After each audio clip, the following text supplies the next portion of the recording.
অসুস্থ কে ছিল, আপনার মেয়ে না বাচ্চা? বাচ্চাটা অসুস্থ ছিল, কালকে ভর্তি হয়েছিলাম। হওয়ার পর আজকে কি করছে?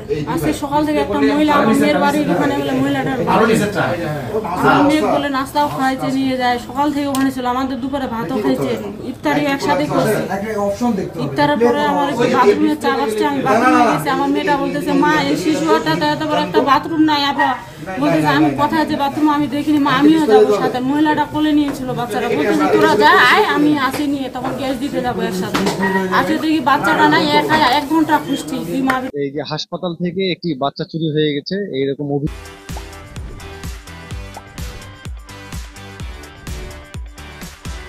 অভিযোগে কিন্তু আমরা সংবাদকর্মীরা যারা ছিলাম আমরা কিন্তু হাসপাতালের সামনে ছুটে এসেছি। আসার পরে দেখি যে হাসপাতালের সামনে যে সড়কটি রয়েছে সেটি কিন্তু হচ্ছে অবরোধ করা ছিল।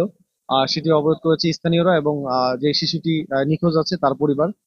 তারপরে পুলিশরা এবং সেনা সদস্যরা এসে কিন্তু রাস্তাটি খুলে দেয়, মানে যেটি অবরোধ ছিল। তারপরে পুলিশ এবং হাসপাতাল কর্তৃপক্ষ মিলে এই সিভিল সার্জন কার্যালয়ে যে সিসি ক্যামেরাগুলো রয়েছে সেগুলো হচ্ছে চেক করছে। আমরা যতটুকু শুনেছি যে শিশুটি নিখোঁজ হয়েছে তার বাসা হচ্ছে ঠাকুরগাঁও সদর উপজেলার ভুল্লি থানা এলাকায় ভাটা নামক স্থানে। তার পরিবাররা সকলেই কিন্তু এসছে এখন এখানে। বাচ্চার এই যে যে নিয়ে গেছে এমন একজনকে অভিযোগ করেছে, যে নিয়ে গেছে মহিলা, তাকে খুঁজে বের করার জন্য কাজ করছে থানা পুলিশ। ঠাকুরগাঁ 250 শয্যা জেনারেল হাসপাতালে 35 বছরে কোনো বাচ্চা হারানোর অভিযোগ আমাদের জানা নেই। আজকে হুট করে এই 9টার দিকে 9টার আগে 25-30 জন মহিলা পুরুষ ছেলে কাঁদতে কাঁদতে রাস্তার অবরোধ, চিল্লাচিল্লি করতে করতে রাস্তার অবরোধ করলো লাঠি সোটা নিয়ে। আমাদের বাচ্চা আনে দেন, না হলে আমরা রাস্তা ব্লক যাইতে দেবো না। রাস্তা শুয়ে পড়ছে।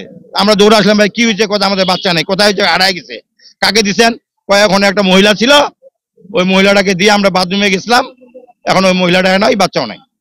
মহিলাটিকে আপনার আত্মীয়, আরেক লোক আসে বলছে ওনাদের আত্মীয় হয় জন্য নিয়ে গেছে, এমনও কিছু হতে পারে।